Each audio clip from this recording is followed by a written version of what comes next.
Final whistle has gone here. Tottenham won, Sporting won, and you know what?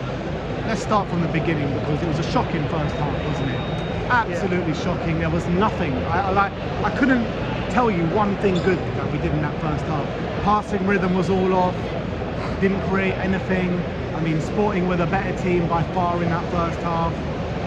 But you know, we come out the second half with a bit of a point to prove, and I thought we were much better that second half, and it was a really, I mean, it was a better display in the second half. But I'd like to see us like have a go at their goal a bit more. But I think on balance of play, we probably deserve to win today. Yeah, I think so. I think when you look at we had 19 attempts, there's 11. Yeah, and I think we really did force the issue in the second half, and their keeper made loads of sense in the second half. He had a brilliant game. And you got to give him credit. It just proves that we can play football. Yeah, well, but the first half we just couldn't get it moving. I don't understand it. Yeah, I think that like you've got to talk. I mean, the big talking point is going to be that decision right at the end when we scored that second goal. And I mean, I've seen the lines. I mean, what the hell is that? Look at that. What is that?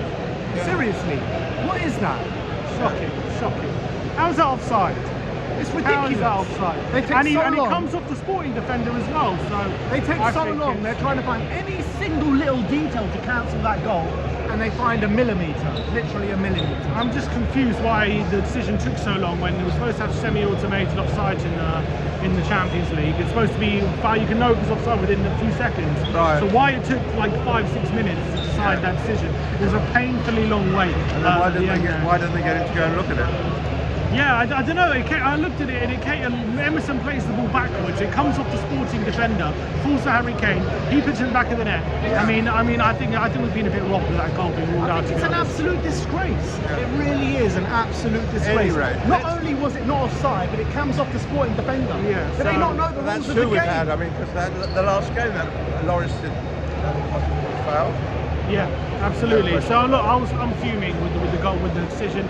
I'm proud of the performance. Yeah, pleased with the performance. Yeah. Because we really, I mean, must have been such a bollock quickly going at half time. Half time it was drab, it was weary, lacking energy. Exactly the same, that's right. You know, we played crap in the first half, absolute crap in the first half, and then second half we come out with a bit of a point to prove. Why does it take us to have that kind of performance in the first half to come out and play some football? Yeah, right. And I think we were pressing very intensely in that second half. That was a big difference in we upped the aggression, we upped the intensity, we're actually penning Sporting in. We were moving all the time, they did not stop running. Yeah, and the whole lot. You were saying to me in the first half, look how easy it is for Sporting on the ball to play it around and have time on the ball without being pressured, just coming through us.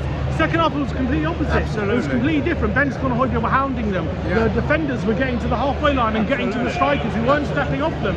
And I don't know why we're waiting to the second half to do that. However, we did do it in the second half. It's a shame that we only got the first goal with 10 minutes to go because I think we deserved it beforehand. And I think that if we would have got it beforehand, maybe we would have got the second goal a lot earlier instead of the last kick of the game where he literally blew the final whistle as soon as play restarted, which was very frustrating. So I think I'm happy with the second half display. I think we deserved the victory in the end. I think we played some really good football. I think we were getting into wide areas and being very dangerous. I have to say, Emerson was one of the worst cameos I've ever seen. It was terrible. But Dyer did a similar thing though. What, Dyer? I thought Dyer's passing out the back was absolutely dreadful to me. I really did. Dyer was, but I thought Romero was really good. Romero was brilliant today. Not only just in the second half, but in the first half as well. I mean, he's the one that really stood up for the team today. I think we all agree with that. In terms of other performances, I mean, Hojbjerg, I was saying to Grandpa about on the hour mark, Hojbjerg was having a really poor game, and then for the last half an hour he stepped up and was brilliant. So I can't put it down to fatigue if he's doing better in the latter stage of the game than he is earlier. But he had a brilliant last half an hour. He was one of the best players on the pitch. Perisic, I thought again as well. Last bit, I thought he was really good. I thought he was really good. He took the corner, which I said that he should be taking the corners. And also, one guy I want to give a bit of props to is Brian Hill, because I thought he had a really good cameo. Absolutely. I thought he had a really good cameo. He didn't get pushed off the ball once. I was really happy with his cameo. He actually stood up to the challenge today. Never mind of what he actually did with the ball, but physically he actually looked like at home today. Yeah, I was really happy with his cameo. He was actually doing things. Yeah, you're right. Cheers. He was actually creating things, he was looking sharp, he was looking creative. Unfortunately, he didn't get any assists, but he was actually finding a bit of a spark and actually making it a bit difficult for I felt like he was a and catalyst for a lot of that we did today. And off the ball, he was obviously non-stop working. He was giving that energy that he always does. So I was happy with him. Do you think though, on the back of that performance from Brian Hill, do you reckon he gets more of a look in now? I hope so. I feel like he wants to get. I feel like he gives him more of a look in Europe because European football is less physical, more technical. Maybe that suits Brian Hill a bit more than the Premier League. So maybe that's why we've seen him only in Europe than we have in Premier League. But he was good today. Doherty was a bit quiet. Yeah, I think the one mistake that Conte made with not bringing the assist.